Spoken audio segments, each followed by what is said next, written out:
Hi, I'm Josh. And I'm Susie. And we're the California Dreamcast. Let's do it. 1, 2, 3, 4.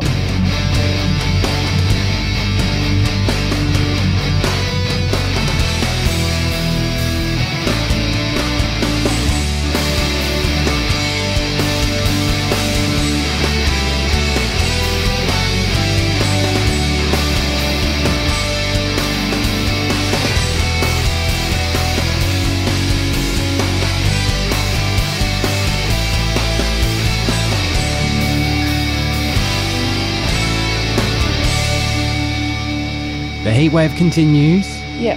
Here in Adelaide, it is king hot. Well, compared to yesterday and the day before that, it was 42 on Thursday and then 41 on Friday, and it's meant to be 49 by next Sunday. We've got an experiment here on the show. If you follow us on Instagram, you would have noticed yesterday I posted a can of root beer, which is a beverage we have mentioned on the show. It has come up in conversation, and buddy of ours, at Dank Williams on Twitter, the best Twitter handle ever, at Dank Williams, he informed us that, dude, Susie's wrong. Root beer is delicious. Apparently. Allegedly. So I went and bought some today. Yeah, she bought us a can here. Just one. Just one. It was imported, so it was expensive. Yeah, that's right. It's the good shit. It's the fancy imported root beer from the US of A&W root beer. Now, it says here, made with aged vanilla. I don't know if this is the original recipe version that we have here of A&W. Huh? It's the only one they had.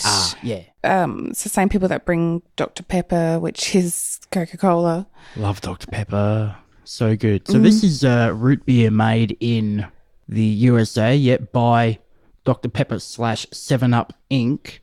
Yep. The Snapple group. We were talking about Snapple the other day. Snapple? No. Too fruity.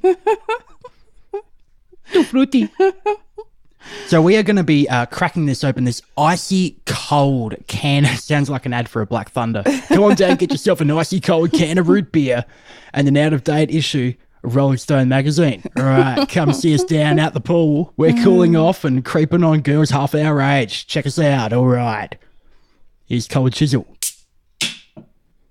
There we go. It is open for business. We're also here to review California Dreams, by the way. That is also on the agenda. Today's episode, Romancing the Tube, which this is a weird episode because when you are a fan of the show but you haven't seen a lot of the first season, like, so you're a fan from years back, as I am, and then you come across this episode, you're like, whoa, wait, hang on, in what universe did this happen? Not even in the California Dreams universe, but it is a very fun, no real serious sort of topics here. It's just a jolly good time and very much like a standalone. It's like a standalone story, a self-contained. I feel like when they maybe had the pilot ready and everything, they had a few little storylines ready to go, and this could have been one of them because possibly, yeah, it just seems a bit out of place. It does, as we find out from the opening scene. There's a moment where you're just like, okay, we're not really following on from anything in particular. I had a moment where I thought, is this episode a dream? Did this all happen within a dream? And then at the end, we'll find out that it's one of the characters just dreaming out. Well, yeah, Jenny wakes up with something and goes like, oh, because she was the one that was so grossed out by Sly and Tiff. Yeah. We'll get to that. Yeah. But first of all, we're going to crack open this root beer. Well, we've already done the cracking open, so let's taste it. No, I think Susie should be the one to take the first taste, since she was so vehemently against the idea of such a beverage being carbonated, canned, and exported for our enjoyment. Let's get into it. I did some research. They have. So you're gonna put them over first before you tear them down as a company. They recently changed the recipe where they removed. Let's have a look here at the ingredients of this drink. Oh shit! I've just spilled it all over my phone. sake. It's going to get into the cracks of your phone. You're getting into the crack. What? I don't know. What does that even mean? It's your saying. It's a Susieism. As much as a Winkleism is Sylvester's. No, I don't say you're getting into something specific. I just say you are blah, blah, blah. What am I, mate? I'm here mopping up this drink that I've spilled, so I guess I'm just cleaning up my own mess like a good person should. There's a lesson for today. Smells quite... interesting. Okay. Oh, God, that doesn't sound good. Come on. I'm going to test it. Are the ingredients? No, don't worry about it. I want to read the ingredients here. So there's high fructose corn syrup. Oh, so it is the American. So Canada is the one that took out the corn syrup. Caramel colour, sodium benzoate. Oh, Jesus. Which is a preservative. Natural and artificial flavours. Quilea extract. Kilea extract. Is that how you pronounce that? Yeah. All right. Here we go. Root beer. Oh, God. Let's see if you Americans are onto something good or not. With vanilla. It is. Oh, it tastes like medicine. No. So it tastes like Dr. Pepper. No, it tastes like that stuff we have in the cough medicine stuff that we have in the fridge. Oh, okay. That's foul. You'd like it. Tastes herby and tastes just like rooty. Dr. Pepper. It tastes just like Dr. Pepper. Fairly low in calories. Only 4,000. This is... I knew you would. This is actually really nice drink. B, you were right, dude. This is fantastic. Not sold. No. I'm glad you don't like it because I get the can to myself. I'll stick to the... great. Yeah, he was planning that all along. I like cherry Coke. I love it. It tastes a lot like Dr. Pepper, which tastes very similar to cherry Coke. But no, it doesn't. Dr. Pepper and cherry Coke are completely different. And you know that for a fact when we used to get it back in the day. I hate Dr. Pepper. Yeah, but you were the one that thought there was a taste discrepancy there. There is a complete difference. Well, not that much. I want to try that new raspberry Coke. That'd be nice. Raspberry Coke. Well, there we go. Susie hasn't been proven wrong according to her taste buds at least. But I knew I wouldn't. Brandon, gang, dreamers, thumbs up for the A&W root beer. $2.95 wasted on a can of... Yeah, because I get to enjoy it. It's wasted. I like that. Well, I'll stick with my soda water. Soda water. Yep. Well, it's hot. One of us has to stay healthy. Yeah, that's right. Yep. All right, so let's anyway, moving rock on. So we're still... we haven't even started the show yet. Let's get into the episode here. Yeah. So we're at... Hang on. This week's episode of California Dreams, episode 10. We've hit the 10. Romancing the Tube. This episode directed by the Don and written by the Taftmeister. So we start out at Sharky's. Yep. Tiff talking to Matt and Tony. Yeah, she's broken up with a guy called Kevin. Who we haven't met. I just think of Kevin 07. Kevin 07. Kevin 07. Oh, great. Yeah, again, politics. I know. Kevin. She broke it off with this Kevin guy. Yep. Who we haven't met because Kevin can't swim. Kevin can't swim. Is that did she Well, he couldn't surf. Yeah. But it's close enough. We get to relive your favourite song. Tommy can't swim. Tommy can't swim. Yeah. You love it. So Sly enters in a wetsuit and I know he's so Angela here. God. Like how? He's so poor sauce pourer. Enters in a wetsuit with a surfboard. Yeah. He's trying to pick up chicks and tries his best on a trio of girls and they give him the old wipe out and dump water on him. Dump water, yeah. He's impersonating a surfer here to get surf babes. That's his idea. So Tiff stresses that surf life is serious business, which it is. The ocean is a dangerous place to be respected, should not be exploited. Then we get a Winkleism.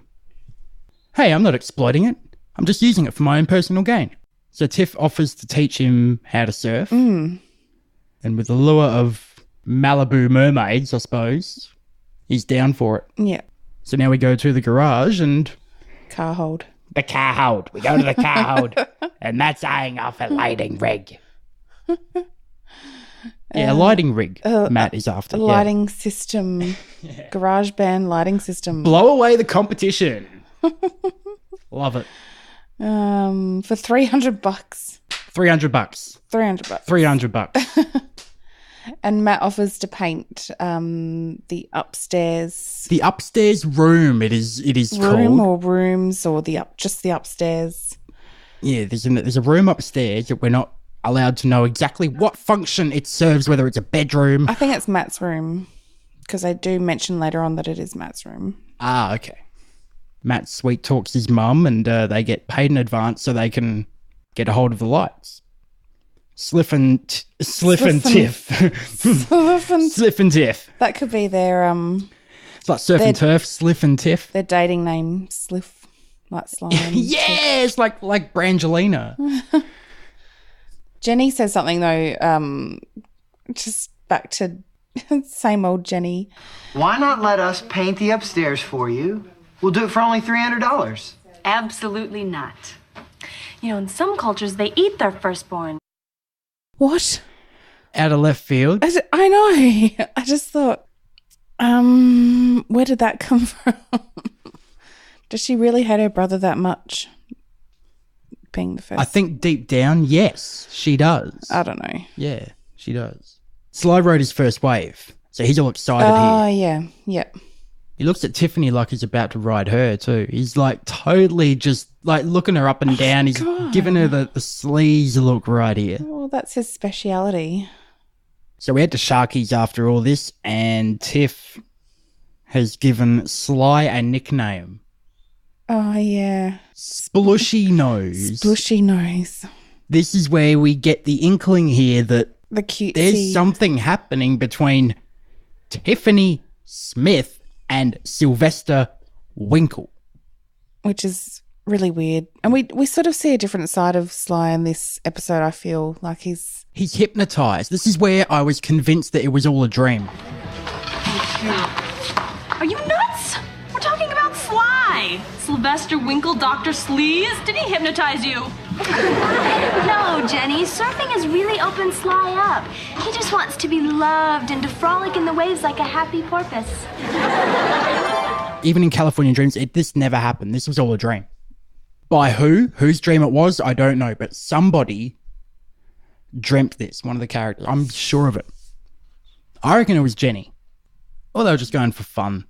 And so let's just write a fun show here. And let's not worry about tying things together. Sly and Tiff are getting along here and they're going to the movies tonight. What? I know. Boom.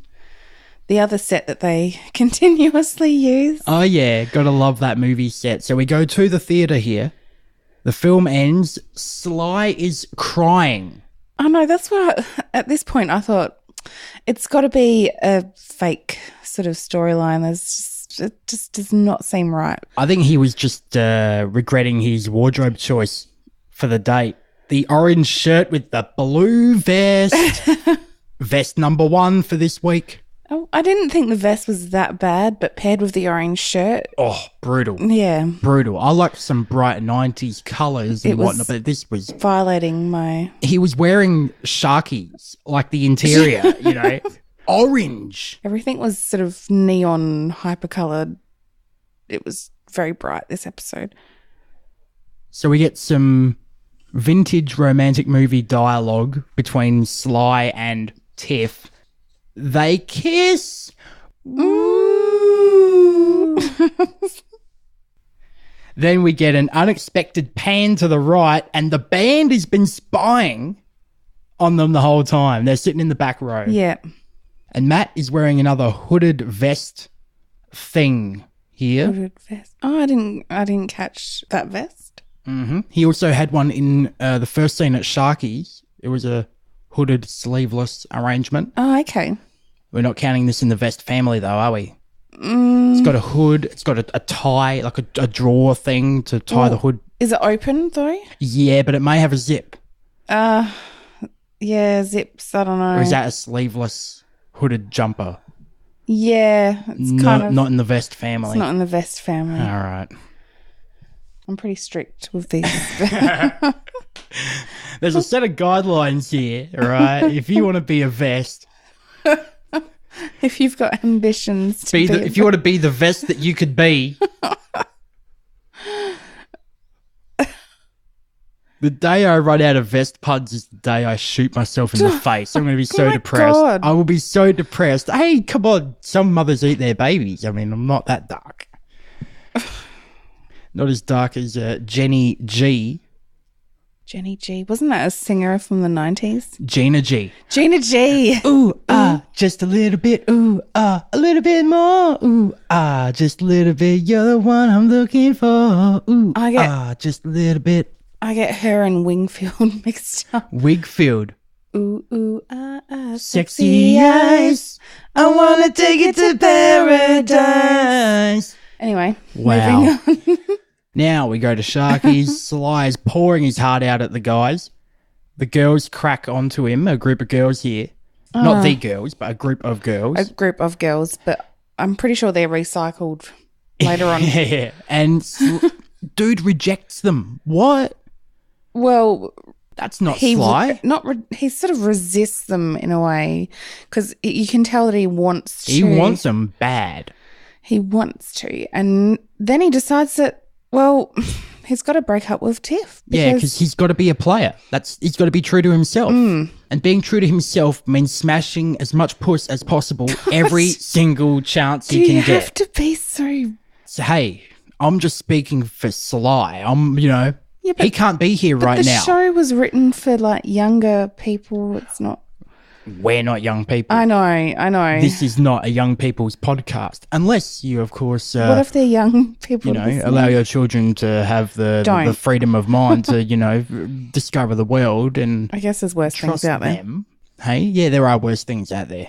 Yeah, like Eddie Bravo's flat Earth conspiracies that I treated Susie to before we recorded, and that's why I think now she's actually enjoying reviewing this episode a lot more than I thought she would, because the intensity of Eddie Bravo talking about this flat Earth, man, like NASA, they didn't land on the moon, bro. I feel like my head was going to explode. Like, there's no words. Oh yeah, the girls that crack onto him though. Onto Sly, Sharky's here. You get one that comes up to him, which I think she was the brunette. She was in... It was either Saved by the Bell, like she was one of Zach's girlfriends or something, or she was in 90210. Possibly. We seem to see a few of them cycle through. Then another chick chats him up. Then the third one, in a bikini, does the whole... Rub the lotion on me. Rubs the lotion on my back. Like, they're not even on a beach.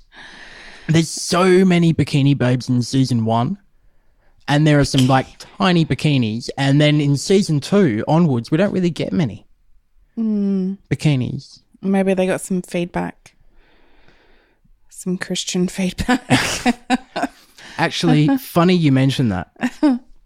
Not about religious influences. No, we can't discuss religion, politics. No, we're going to try not to. But came across an interview on one of the California Dreams Facebook pages. Not California Dreams Tonight in This Light, but the other Facebook page.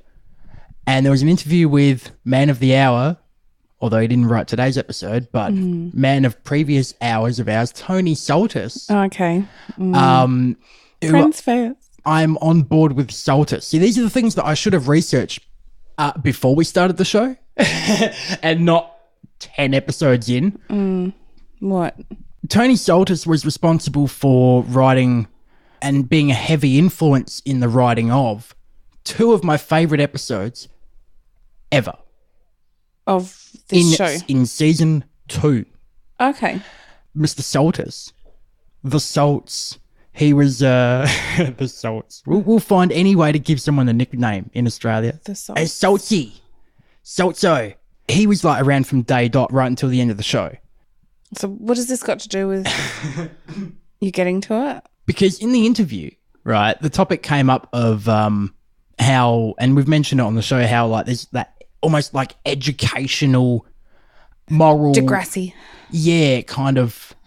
but not Canadian. There's that like the word mechanism. There's that mechanism. There's that storytelling mechanism that they use, and we always sort of imagine that was the intended approach to some of those storylines.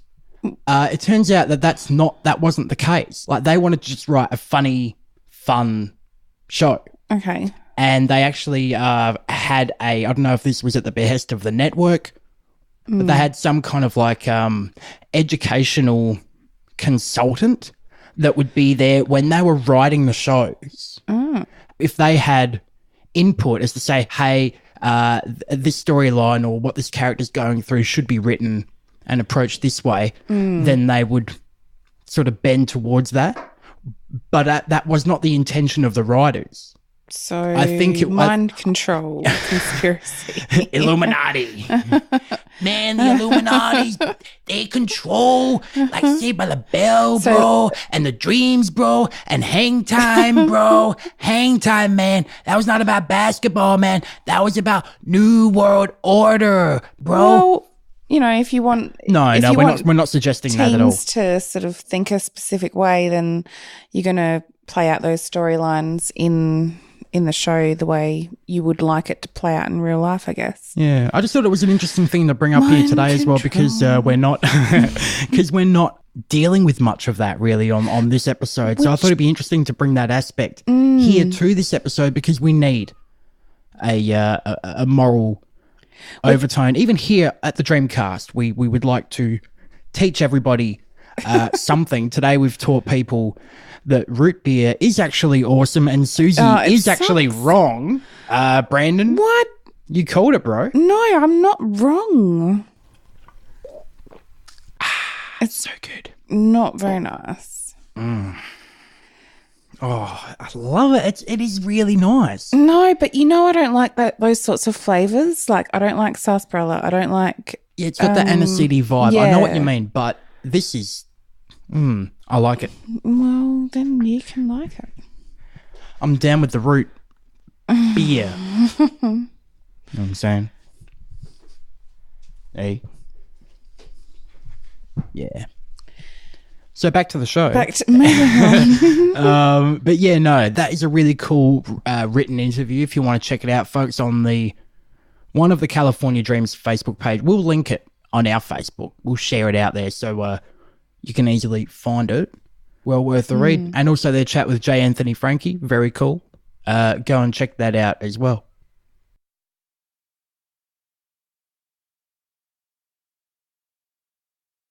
And before we leave Sharkies for scene number 5. It's going to be a long episode. It will be. We get that Barney slur where chicks call like ugly or repulsive guys Barneys. Barneys. Yeah, there's... First time I ever heard that. And Betty. Betty and Tommy are the girl and the guy names. So Tommy is like a cool surfer dude and Betty is like a... But the first time I heard Betty Barney. And Barney was Clueless. I'd never heard those before. Oh, yeah. Isn't she a Betty? Was she talking about her mum or something? Yeah, that was the first time I heard Betty or Barney. There was another one that they used in Clueless as well. But yeah. So we get Barney. Like a barnacle. Because it's Seth. I don't know. Comedy Central here at the Dreamcast. Upstairs room is where we're headed to. We're at the Garrisons. Yeah, the upstairs room. Upstairs. That's all you need to know about it. It's upstairs and it's a room. Apart from that, hey. It's Matt room. Keep out Matt's of it. Room. It's the painting room now, and Matt and Jenny are painting as Tony's doing a great job of watching. Yeah, supervising. He's watching them use the paint roller on the wall, up and down. He's going up and down, and he's just staring at Jenny's ass the entire time. Oh, I didn't pick that up. Oh, yeah. Yeah, up and down, up and down. Oh, yeah, I know what he's thinking. So Sly's going to be a dick in order to get Tiff to break up with him. That's his plan. Yeah, by imposing rules for the relationship. You're such as breaking up with me. So his rules are... He's got hands and he's going to need it. Walk one step behind him at all times Dress only for him. So yeah. And carry a picture of him that you will kiss after every meal. Or, I don't know. He's got rules, and we get a paint fight in the upstairs room. Dennis cops it, but not as badly as I thought he would. I thought they were going to just dump a whole bucket of paint on the kid, turn him into a Smurf, but no. Well, it was blue paint. Probably full of lead. You can only hope. No. Dennis is, we're fans now, I think, of Dennis. I am. No, I'm not. Hey, if you can start liking Jenny, anything's possible. That was just for that one episode. Oh, okay. All right. Much like this story here in this ep, your love of Jenny, self-contained. Self-contained. To Mother and Child Reunion episode 9. Yeah. So now we go to Sharky's. Sly's shirt is amazing. A mosaic of, get this, for a colour grouping. I don't know. It's a mosaic of blue, red, white and black. Yeah, it's kind of... Picture that. Was it in like squares or... No, they were like diamonds and then triangles and then this and that. Oh, okay. So Sly mentions the list of like rules, I suppose, demands with Tiff. But she's cool with it. She's compliant because Tiffany is, for the most part, too sweet. She's got a set list of rules of her own. And one of them is a surfer soul swapping ceremony. Which soul swapping ceremony. I knew one of us was going to get caught on that. It sounds like something out of Charmed. I don't know. It just it sounds a bit demonic. Let's swap each other's soul. We're gonna swap souls. Yeah. So it's essentially like a wedding. A wedding. These two high school age teenagers that's why it seems so are getting married here. It's different. It is different. This is why again with this aspect of this episode I thought this has got to be a dream. And gotta be a dream. You just wait for it for the dream waves to go. We're not really here. So yeah, I've been watching a lot of Fresh Prince. Oh yeah. Yeah, I love it. To the garage, and we get a song here. Tiffany serenading Sly. Let Me Be the One. Let me be the one. Sounds so 80s Madonna. It's great. I love this. Again. Yeah, I liked it. Tiffany on the vocals. Can't go wrong. Can't go wrong. There was a good guitar solo by Matt. There is a great guitar solo, and written by John Lewis Parker and the Tyrells with a winner here. The Tyrells. Yeah, the Tyrells. Sounds like there's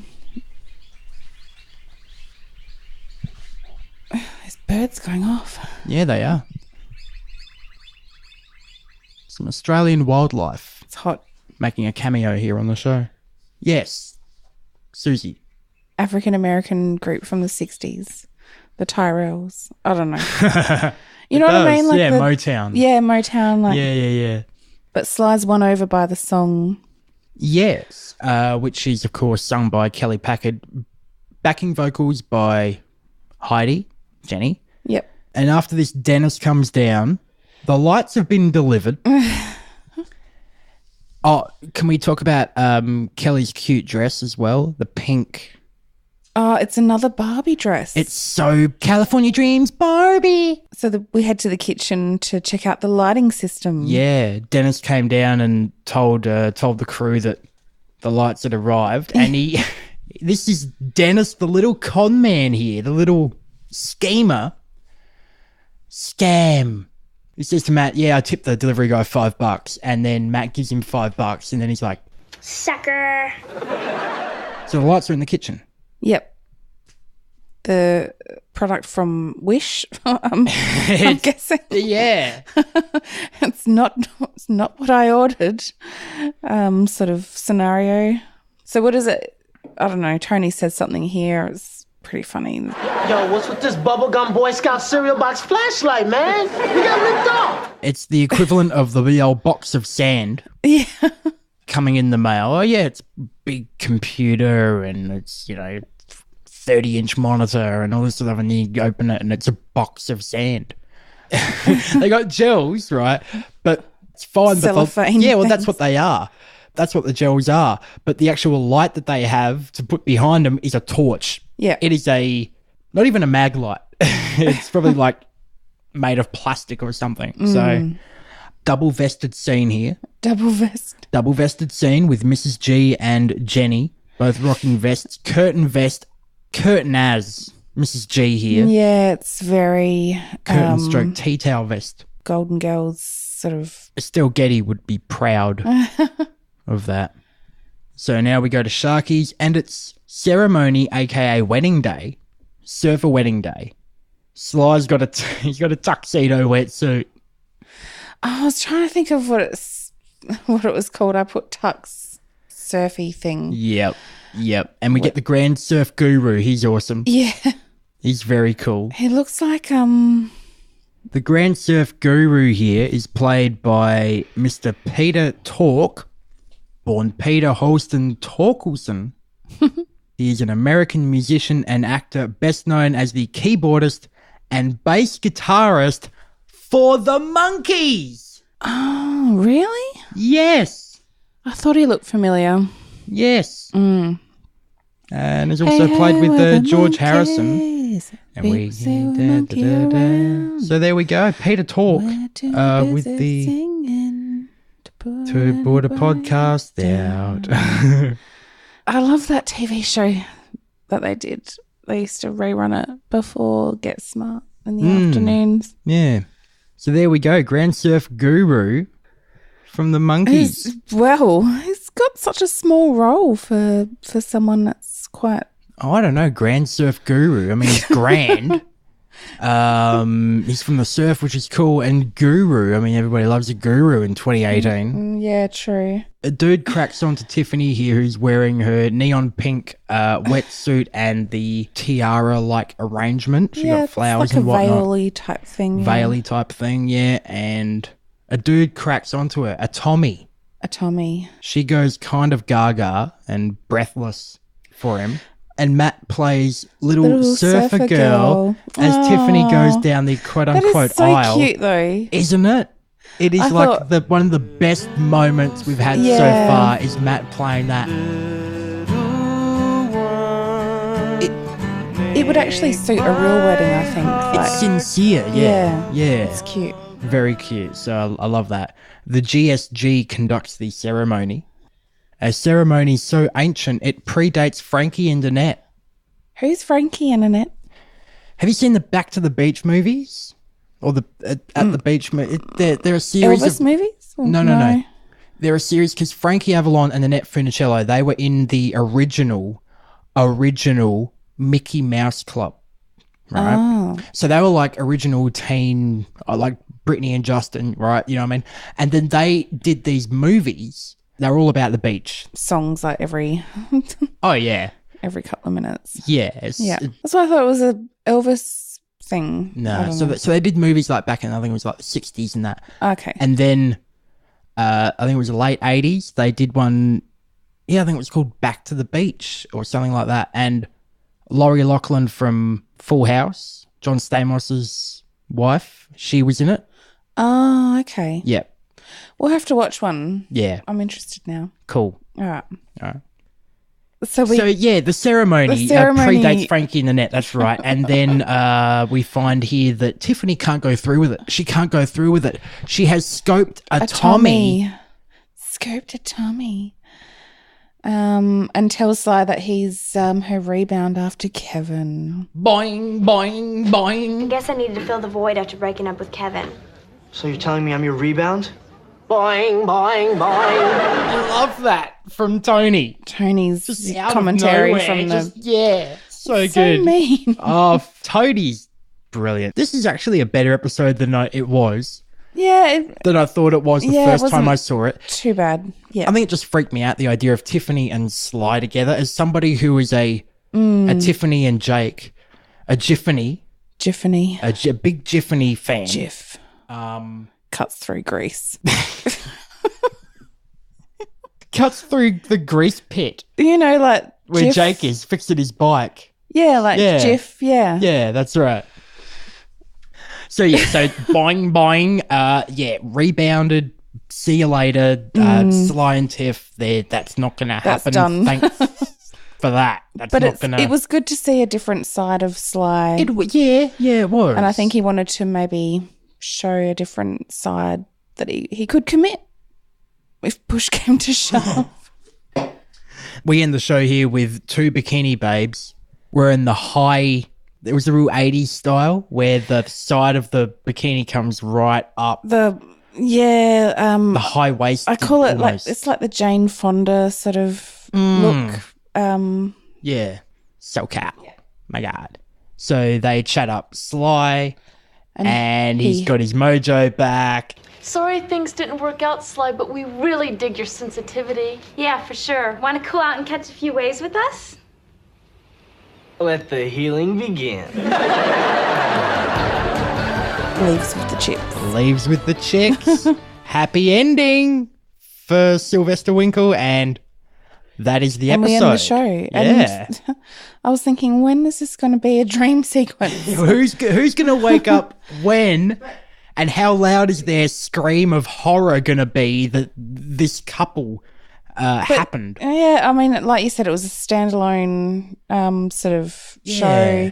It's one of those easy ones that they could put out there in syndication, and you could, especially first season, if you hadn't seen the show yet, and then you just jump in, you can jump in fresh and watch this episode and be like, okay. It could have potentially been the pilot episode. Like, it's that sort of standalone. We've got to get people like who worked on the show, not just actors. And that. I want to know things. Yes, I want Tony Saltis on here. A, so I can apologise to the man. B, so we can get some dirt. I would love to speak to some of these people. Fun episode. Yep. I liked it for what it was, and that was fun. Not too heavy, just cutesy, and no one really got hurt. And number 10. So we've done 10 episodes. We have, quickly, vest count, I think, was 1, 2, 3, 4. I think maybe only 4 here. Yeah. 3 or 4. It wasn't heavy on the vests. No, I was tentatively counting Matt's hooded vest arrangement, but after you've again clarified, we got 4 vests. But that was kind of like a button-up scenario. I mean, it did have something underneath it which categorises it as a vest, but it was one of those sort of tie up at the bottom, so you could potentially wear it just as a standalone shirt. Do you think there are vest enthusiasts out there that would actually be just sitting there at the moment listening to our show going, oh, fuck, all this vest talk. Oh, geez. Oh, please don't do that movement. I'm so glad there's no video. You gotta love the visual gags on this audio podcast. Oh, wow. Gotta love it. Only I'm treated to those. You lucky gal. Sure am. Yeah. So, the root beer's a winner. Why do you think that you're right? It's because to me, it tastes great. To you, it doesn't. For me, I think it's enjoyable. It's a guy thing, like one of the episodes of California Dreams. It's because it's got the word beer in it. Beer No. is good. The smell of beer since being pregnant has been really enticing, to be honest. So that's it for this week's show. We'd love to hear from you on Facebook at California Dreamcast or on Twitter at Cal Dreamscast. Find us on Instagram and the odd photo that we'll put up at California Dreamcast on Insta, and the email is californiadreamcast@gmail.com. Now, if you're a subscriber, thank you very much for coming back this week. If you're new to the show, thank you for checking us out, and you can subscribe on iTunes, your favourite podcast app, whatever that may be, and leave us a rating and a review, please, if you are on iTunes, because that will greatly help us out. And got to give a shout to Adam Massacre for our intro, the California Dreams cover, and also a shout to our buddy Andrew O'Neill on Twitter, who, thanks to us mentioning Heartbreak High, he hadn't thought about it in 13 years. Oh, really? Or 10 years, sorry. That's my dodgy phone screen here, making it look like a 3, that's 0. And he also reminded his wife that J. Anthony Frankie, which this is the photo that he chose to show her. Oh. Him in his leather jacket with the steely glance at the camera. That was her schoolgirl crush. So he reminded her of J. Anthony Frankie, and yeah, hope you're enjoying the benefits of that now. What? Andrew, Jay getting the juices flowing, I think. Oh, God. What do you guys talk about? World peace. And so thank you, Andrew. We love hearing from you, buddy. I'm glad you guys are enjoying the show. And to Brandon, thank you for suggesting the root beer and that we try it. Might get another can. No way for Suze. Let's get on our board and ride the wave on out of here. I'm Josh. And I'm Susie. Stay stout, and if you're in Australia, stay cool. Nah. The baby was just like violently kicking.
This is an ArmourPod production. Send all production inquiries to ArmourPod@gmail.com.